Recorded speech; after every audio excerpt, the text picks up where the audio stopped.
Hey everybody, Punisher88 here, coming at you once again with another double review. That's right folks, yesterday I posted on the Punisher88 Facebook page that for the next week or so I wanted to start doing some double reviews again, just so we could get caught up on C.O.W.L. So therefore, this weekend I'm reviewing C.O.W.L issue 6 and issue 7. And this review is going to be done the same way I did my last double review, which is going to be in 2 parts. So therefore, without further ado, it's time to get down to part 1, which is my review on C.O.W.L issue number 6. And just before I jump into this, I want to say to those of you out there who are still reading C.O.W.L, that's great. You guys will know what I'm talking about. To those of you who don't read C.O.W.L, I'm going to warn you guys now, you're probably going to be a bit in the dark. But if you want to watch anyway, awesome, be my guest. Alright, so in this issue, the series takes a break from the main series to dedicate this special issue to the man behind the Chicago Organized Workers League. The head honcho of C.O.W.L. And he reveals how and why he became the Grey Raven. But the question we're all wondering is this book any good?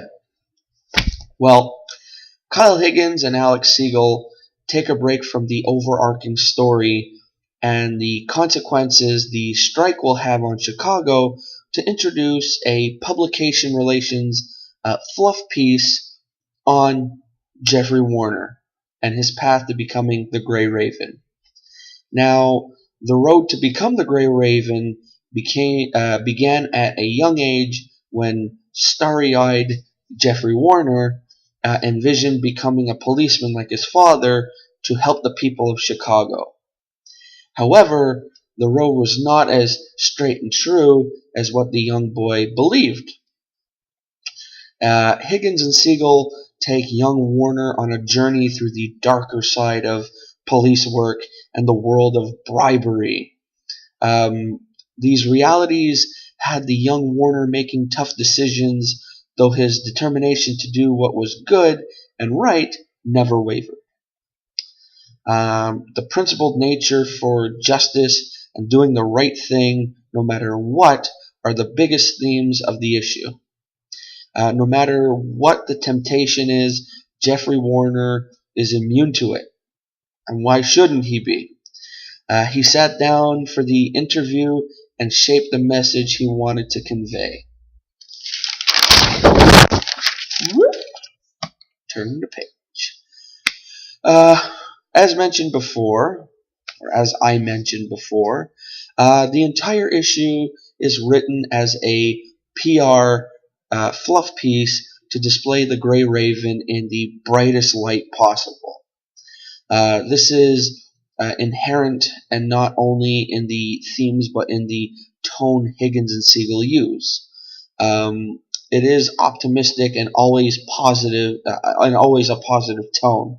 But the language is very simple, and the sentences are easy enough for the common, common day person in 1960 Chicago to understand. Is that day or lay? Common lay person, Anyway, moving on. Complementing the optimistic writing is newcomer to the series, artist, oh god, I hope I don't botch her name, Elsa, sounds like a French name, Charitier? I hope I'm saying that right. I apologize now. Anyway, gone are Rod Reese's gritty pencils, which would not have fit well with this issue. And in comes Charitier's newspaper comic strip style of art, which is awesome. Check this out. Look at that. That is cool. Now, myself personally, I like this kind of style. It kind of reminds me of Darwin Cookish kind of deal. Not exactly. I mean, the characters aren't drawn like him, but it kind of gives me that feel. The bright colors and everything. Awesome. So anyway, where the heck was I? Newspaper, comic strip style of art. Okay. Um, she introduces tiling throughout the issue to give the book a newspaper-esque feel. And during her action sequences, she incorporates large, flourishing lines to indicate movement, whether it is to indicate Jeffrey Warner's, fist flying at a thug who was threatening his PI work, or Warner falling to the mat after receiving a crushing blow inside the boxing ring. The art, much like the language, is straightforward and easy to follow. One of the biggest surprises of this issue is how Jen, now I hope I say her last name right, Abrahamian, yeah, that's her last name, Abrahamian, designed and placed the advertisements in this book. She's able to give the advertisements a dated feel, as if the entire issue is being published in the 1960s. I'll give you an example. Check this out. It's like it's an advertisement for nail biter, but it's done up like in the old 60s style. Or in the back here, get your own cowl toys. Now that's pretty cool, I think. And there's a whole bunch of them through the whole book. There's stuff for Image. Looks like things for records. It's really cool. I love when they do that kind of stuff. Anyway. Okay, yeah. The entire issue is being published. It feels like it's being published in the 1960s, yet still manages to keep the content modern. She even adds a couple of surprises, including, like what I just showed you, the C.O.W.L sessions, a complete record inspired by the heroics of C.O.W.L, as well as, again, what I showed you, the toys, so you can be like your favorite C.O.W.L member. C.O.W.L number 6 breaks away from the main story. Higgins and Siegel have been weaving and introducing a bit of lightheartedness, but also reveals how involved Jeffrey Warner is in shaping his image being portrayed to the people of Chicago. The book takes, I can't read my own writing here.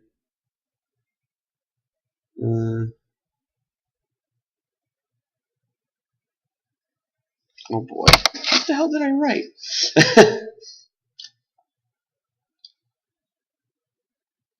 Looks like I wrote incentive.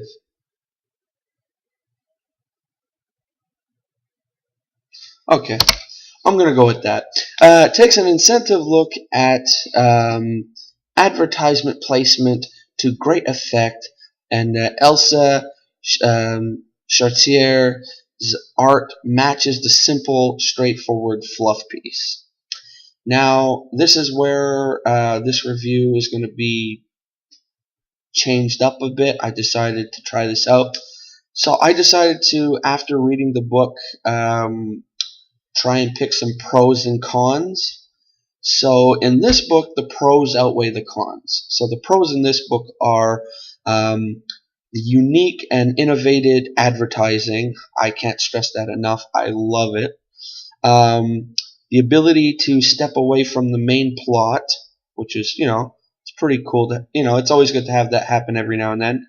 And then the book itself just has a great 60s, classic 60s comic feel to it. The cons, well, basically it's a fluff piece, so it's a one shot. So yeah, there's not much to go on. It's an origin story pretty much, and I know a lot of people are not too fond of origin stories because they happen so often nowadays. So that's why my con is just that it's a fluff piece. It's an origin story. It's run of the mill, but it's still really good. And if I had to, you know, grade this comic on a scale from 1 to 10, um, I'll be honest, I would give this comic, the story and everything, I would give it an 8. So, yeah. Cowl number 6, great read. Go and get it if you still can. I don't think this is part of the trade. It might be part of the second trade when it comes out. Who knows? So anyway, this was my review for Cowl issue number 6. Now let's make our way over to my review of Cowl issue number 7. Hey everybody, welcome back. So this is part 2 where I review Cowl issue number 7. So, like with the last part, since there's a lot of stuff to get through, I'm just going to dive right into this. Alrighty? So, here we go. The Chicago Organized Workers League is back in full swing after the one-shot fluff piece on the Grey Raven in the previous issue.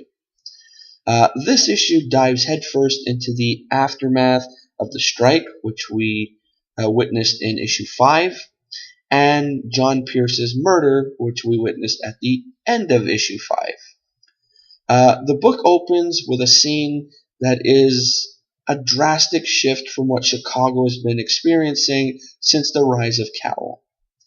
It is somewhat comical how petty the crime is compared to the reality of the power play happening behind the scenes. Another point of contention is the fact that the criminal who's committing this crime asks the victims to inform the police that he was wearing a mask despite not wearing one the entire time the crime is being committed. What makes this more outrageous is later on in the issue, the two victims actually listen to the guy. This action right here does not fit the personality of the victims at all, nor how they attempted to handle the crime in the first place. So right off the bat, you can tell this book is, or this issue at least. Speaking of things that do not really make sense. In this issue, there's a fight sequence between Jeffrey Warner and Arclight. Now, for those of you who are still reading C.O.W.L, you guys already know who Arclight is and pretty much all the characters that I'm naming. And so anyway, so there's a fight between Warner and Arclight. And you would think an unpowered Warner would not stand a chance against Arclight, especially after what we witnessed in issue 5. Well, you'd be wrong. Warner basically takes Arclight to the cleaners. He kicks the crap out of him, and without even suffering any damage whatsoever. Now, right there, talk about suspense of disbelief. Sheesh. Man. There was also a scene between Warner and Camden that, while talking about recent happenings earlier in the issue, it's mostly a rehash of their meeting from issue 5.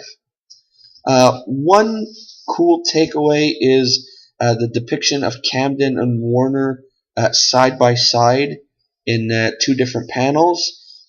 Reese has half of Warner's face in the left panel and half of Camden's in the right, and combined they look eerily similar.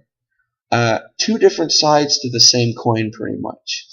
The depiction really gets your skin crawling when you think about the previous issue and how Warner refused to, stoop to his father's level, yet he already has and continues to do so. There were some bright points in this issue. Grant re-enters the picture, although now he's in a wheelchair. It is interesting how Kyle Higgins and Alex Siegel use him. He is basically the voice and thoughts of the everyday person in Chicago. expressing concern about the murder of John Pierce and the recent rise of crime in Chicago. Yet he's still optimistic for himself, noting that he still survived and took down a super, they call them in this series. The most intriguing part of this issue was the introduction of a new character named Evelyn Thompson. She's a detective in the Chicago Police Department, and the role she's going to play in the ensuing fallout from John Pierce's murder, my guess is her role will be a big one, and she might even fill Pierce's shoes, since she is a detective after all. Speaking of Pierce, Evelyn drops a huge revelation about his past. One thing is for sure, John Pierce and his death have and will have a far-reaching effect on the happenings in Chicago. C.O.W.L number 7 is a rough start to the new story arc. There are a number of sequences in the book which are a little too much to believe, or drop you out of the grimy Chicago world with extremely petty crimes. There were a couple bright spots with Reese's take on Warner and Camden, as well as the introduction of Evelyn Thompson and her revelation on John Pierce. Now, my pros and cons for this issue. Let's just say the cons outweigh the pros, but I'll give you the pros first. First one, it's simple. Evelyn Thompson. I think she's a cool character, and since I'm only at issue 7, I really can't wait to read up on her some more in the next issues. And again, anyone out there who are still reading C.O.W.L, please no spoilers. I want to try and find out on my own first. Second pro. Reese's artwork is once again fantastic. Now for the cons. Pretty much far-fetched fight sequence between Warner and Arclight. I wasn't too happy about that. As much as I love the C.O.W.L series, that scene, no, it didn't do it for me. And another thing, if you're gonna hold up a gas station, I think there are a lot more better ways to do so. And I'm not going to drop a spoiler or anything in case someone out there still is reading this series and they haven't read issue 7 yet. So I'm just going to leave it at that. If I had to give this book a rating between 1 and 10, with some of the flaws and whatnot for it starting off the new arc, I'll give it a 6.5. That's what I gotta say. Anyway, so this brings me to the end of the reviews, plural, but stick around because now it's time for my top picks of the week. Let's get to it.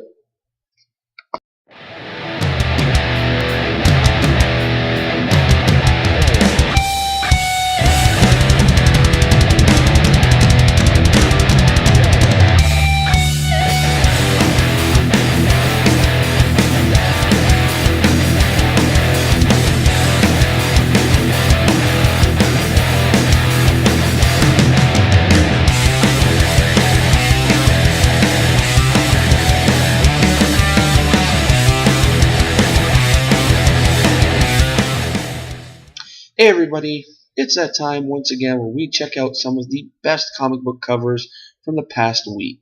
So, here's my list. Kicking it off is Astro City issue 24. Now, Astro City is a title that I don't collect, but I've been meaning to because I've heard nothing but good things about this series, especially from Howler Mouse. If you check out his channel, he did a video a while back dedicated just to Astro City. And the main reason why I would pick this book up, yes, for the story, but also the covers, because they're Alex Ross covers. And I love Alex Ross's artwork, so yeah. Second on my list is Robin, Son of Batman, issue number 1, the Robbie Rodriguez cover. Uh, Very nice cover, a lot of bright colors and whatnot. Just looks super good. Third on my list is Ghostbusters Get Real, issue number 1, the Erica Henderson cover. This cover I like a lot because I find from the layout of the characters to how the writing's positioned to the type of font they used and everything, I find this cover looks so much like a nod to the old 50s romance comics. It's so nice. And one other thing I really like about this cover is the way they set up the writing. They gave it a black background, so the letters and everything really pop out at you, and it just looks fantastic. Fourth on my list is Bloodshot Reborn, issue number 3, by Miku Suyan. I think that's how you say his name. Probably not, and I apologize for it. Really like this cover. Super simple.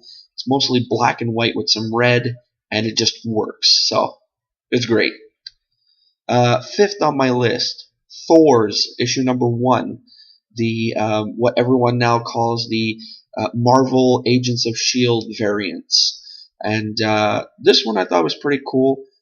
I'm assuming that it's Mockingbird on the cover because she has her 2 batons, and I think it looks good. The artwork on this cover to me seems a little gritty, but cool at the same time. So I like it.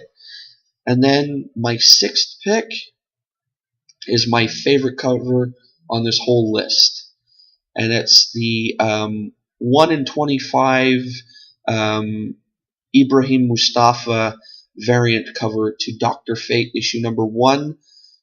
This thing is so beautiful that I gotta have it, and I have a feeling my shop isn't gonna carry it because normally they don't get a lot of the 1 in whatever variant covers. So I'm gonna go look on eBay after and try and find one for a cheap price because I want to get one and I want to frame it because this is such a nice cover. It's pretty much an all black background with the Dr. Fate helmet on it. Myself personally, I think it would have looked cooler if the helmet was facing you, but it's turned to the side, but who cares? It still looks amazing. Dr. Fate is sitting on the helmet, and that's it, with the block letters Dr. Fate on top. I saw that, I was just like, I need that.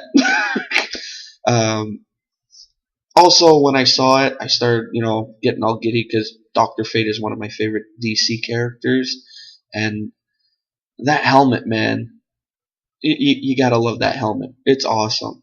Anyway, so those are my 6 picks, and then the cover that was buzzing around Twitter this past week was the regular cover to JLA issue number 1. I really like this cover. The only other one I've seen was the Joker variant, but from what I've seen online, apparently there's a Batman variant, a Wonder Woman variant, a Cyborg variant, a Superman variant, I believe a Green Lantern variant, and I don't know if there's a Flash one or not. There's like 5 or 6 of them, but I've only seen the regular cover and the Joker variant. So anyone out there who's seen any of the other Justice League variants, let me know in the comments what you thought. And also, let me know what you thought were some of your favorite covers for this past week. So, anyway, that brings me to the end of another list. This brings me to the end of another video. I thank you guys for sticking around for this 2-parter. Also, if you like review videos like this, take a look around my channel. I got plenty of them for you guys to watch. And also, if you like this video, give it a thumbs up. If you didn't, thumbs down. If I get a thumbs down, it just means I gotta work harder on trying to please you guys. And yeah, that's about it. Take a look around. I got plenty of stuff to offer you guys, from reviews to unboxings to you name it, I got it. And feel free to comment on anything, like or dislike anything. Yes, I even said dislike, because let's face it, no one's perfect. And after all that's done, before leaving, make sure to click that subscribe button. Alrighty, so I'm calling it here. I hope you guys have a great weekend. Hope you guys get a lot of cool geeky goodies and whatnot. Spend some time with your dads. Father's Day is this weekend, so make it count. And I'll see you guys on Wednesday for the lame supervillain of the week. Alright, guys, so till then, this is Punisher88 signing off. See ya.